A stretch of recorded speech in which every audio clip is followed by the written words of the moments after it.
Com muita satisfação que nós, como especialistas na área do direito eleitoral, eh, damos essa parcela de contribuição à sociedade.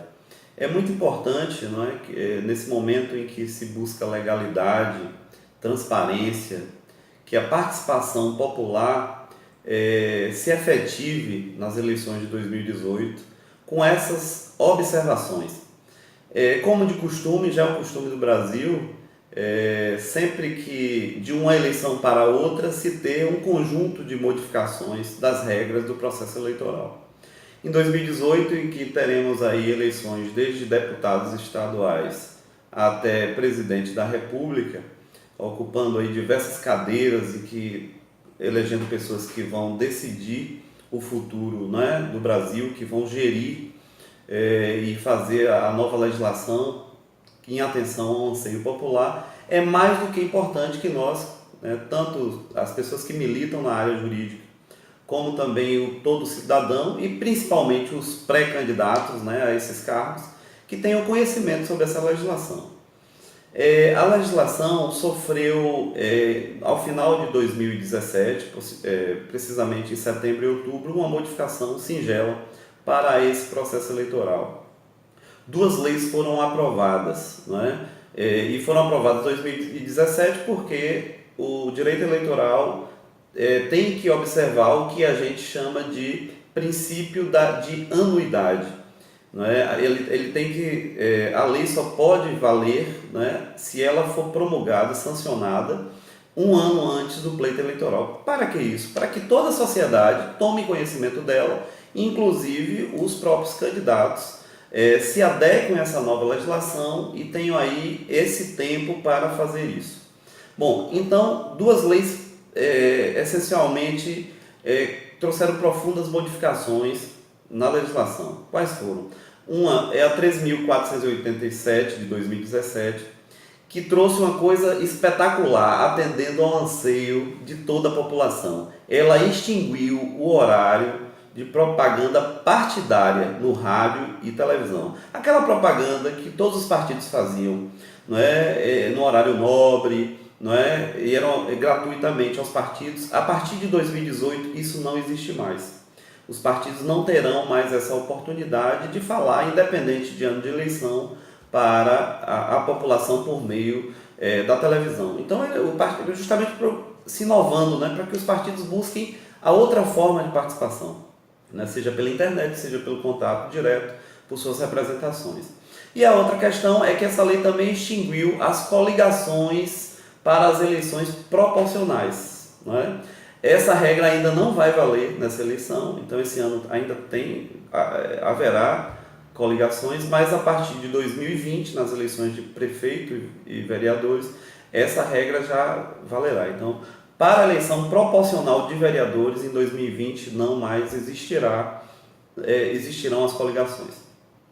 Bom, e a outra lei, a 3.488 de 2017, essa sim introduziu diversas mudanças, não é, um número maior de alterações no processo eleitoral, principalmente no tocante à propaganda eleitoral, né? Foi mantida a permissão da chamada pré-campanha eleitoral. O que é a pré-campanha eleitoral? É o primeiro contato dos pré-candidatos em anunciar a sua vontade de ser candidato, né? Então, os candidatos a deputados estaduais, esses que estão mais próximos de nós, né, no interior, eles já podem sim fazer reuniões, eles já podem dar entrevista, eles já podem participar nas redes sociais, mostrando sua vontade e a necessidade de seu nome ser proposto para uma vaga, seja para qualquer tipo de cargo. E aí a gente tem visto já nas redes sociais, né, já em entrevistas de rádio, já em entrevistas de TV, vários pré-candidatos, tanto à presidência da República, quanto a governadores, quanto a deputado estadual e federal e senadores. Não é? Isso é perfeitamente normal, isso é perfeitamente legal. A única coisa que a legislação veda, que o pré-candidato não pode fazer, é o pedido explícito de voto. Ele não pode usar nem na entrevista e nem no contato com essas pessoas, futuros eleitores, para dizer, conto com você, preciso do seu voto. Ainda não.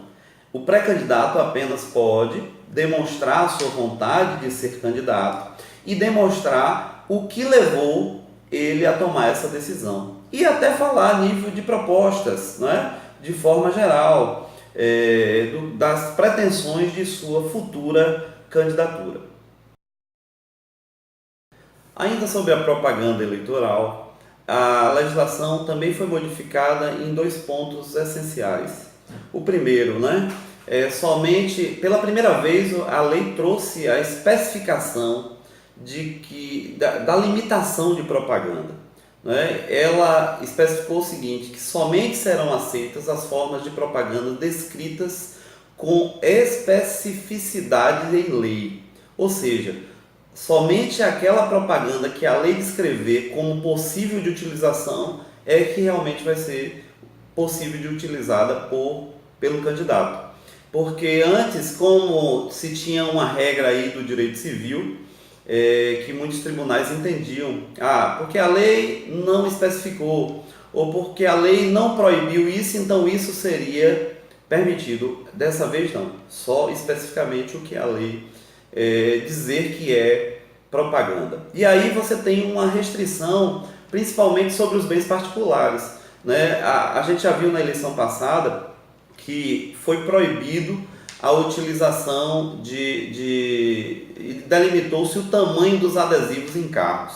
Então essa regra continua. O carro só vai poder o perforator atrás, no para-brisa traseiro, e pequenos adesivos na parte dianteira ou lateral. Tudo especificado. Então a lei eleitoral entra na propriedade privada para dizer, aqui tem um interesse público e você, mesmo sendo dono do seu carro ou dono de sua casa, você só pode utilizar para propaganda eleitoral um determinado tamanho. A outra profunda modificação é a extinção de carros de som. Eu tenho certeza que toda a sociedade, uma grande parte da sociedade, vai ficar muito feliz com essa modificação. Os carros de som em mini trio não mais podem ser utilizados de forma autônoma, como a gente viu até a eleição passada.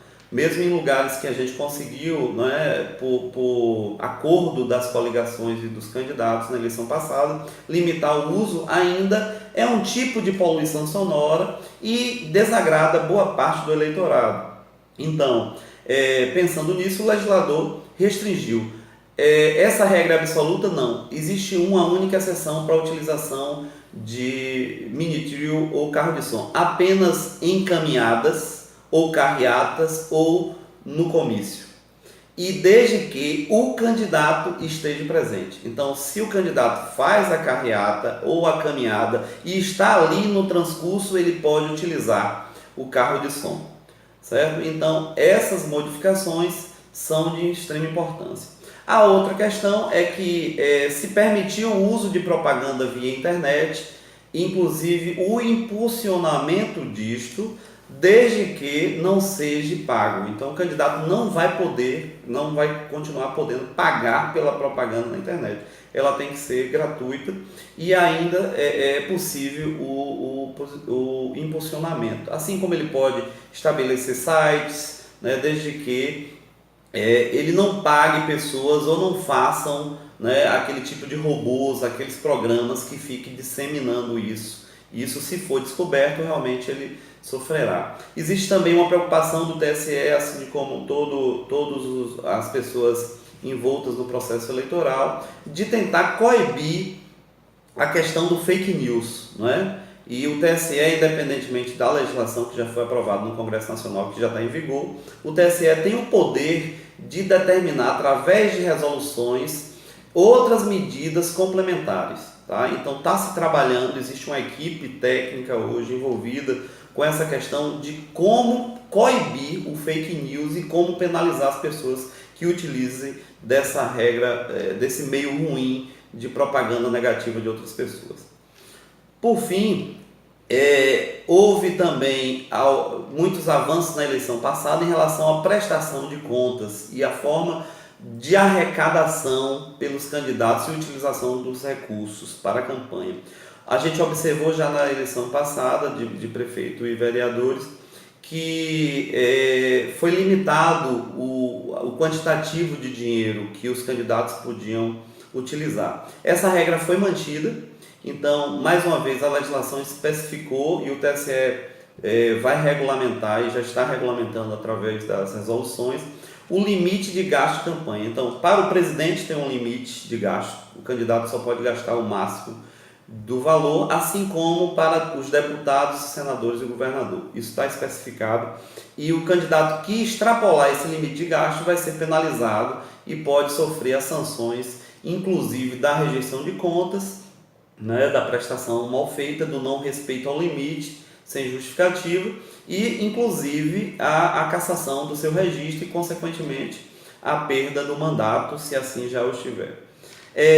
Além dos limites de gasto, se manteve as formas de arrecadação só de pessoa física, não se pode mais ter doação de pessoa jurídica. Eu acho que isso foi muito bom e foi mantido. Então, essa arrecadação por meio da pessoa física está limitado lá a 10% da renda declarada pela pessoa física no ano anterior. Então, não é qualquer doação que a pessoa pode fazer, é até seu limite de declaração em imposto de renda ou de isento. Né? 10% é o máximo que cada pessoa física pode doar para determinada campanha, para determinado candidato. A lei previu, em contrapartida, o que a gente chama de vaquinhas online. Os partidos poderão fazer vaquinhas online e as pessoas individualmente podem contribuir. Lembrando que por toda a contribuição das pessoas físicas para as vaquinhas online também vale a regra dos 10% do limite da declaração do ano anterior. E o autofinanciamento. O candidato também pode, eu tenho um recurso, eu sou candidato, eu tenho um recurso que garanta a minha campanha, eu posso, eu mesmo, fazer a doação integral, de 100% do meu limite. Se eu sou candidato a deputado estadual, pretendo gastar 500 mil reais em minha campanha, eu disponho desse recurso, eu tomei por meio de um empréstimo em uma instituição financeira regular, eu deposito inteiro em minha campanha e eu mesmo vou arcar com essa responsabilidade sobre o pagamento de cada despesa a partir do meu próprio recurso. Isso também continuou possível, não é? Só que lembrando que a prestação de contas é essencial. E por fim, a coisa que eu acho que era um anseio de todos, de toda a população inclusive, e é a oportunidade da população também fiscalizar. Se a gente já tinha o dever e o direito de fiscalizar as campanhas eleitorais a partir dos gastos dos candidatos, agora com o financiamento, o Fundo Especial de Financiamento Público de Campanha, é que esse direito passou a ser um dever do cidadão. Então, vai se ter dinheiro público pela primeira vez na campanha eleitoral, né? A legislação previu isso, e para o ano de 2018 foi reservado no orçamento 1,7 bilhão de reais, ou seja, 1 bilhão e 700 milhões de reais vão ser destinados às campanhas eleitorais. Como é que vai ser dividido isso? O TSE também traçou uma regra.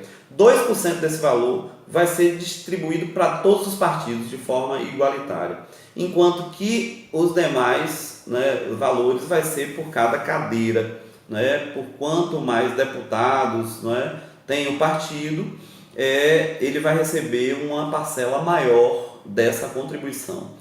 Qual é a grande vantagem nisso? É que, uma vez se utilizando de recursos públicos, né, do Fundo Especial de Financiamento Público de Campanha, o partido e o candidato agora podem sofrer, além da sanção eleitoral pelo mau uso desse recurso, ele pode sofrer ações de improbidade administrativa e ele ainda pode sofrer ações de crime de responsabilidade por desvio de finalidade de recurso.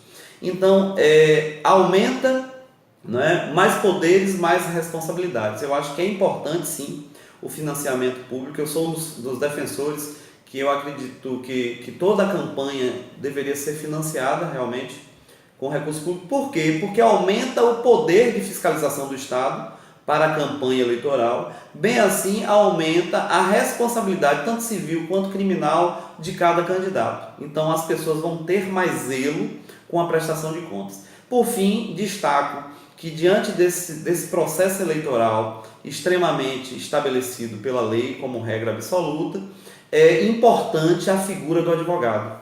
O advogado deixou de ser apenas um profissional a ser procurado quando o problema acontece, para a gente ter a importância de orientar previamente o candidato no processo eleitoral, para justamente prevenir, né, e evitar, a partir dessa orientação jurídica, que esses equívocos aconteçam e que coloquem em risco uma candidatura brilhante que possa vencer e não galgar o cargo por conta de alguma irregularidade.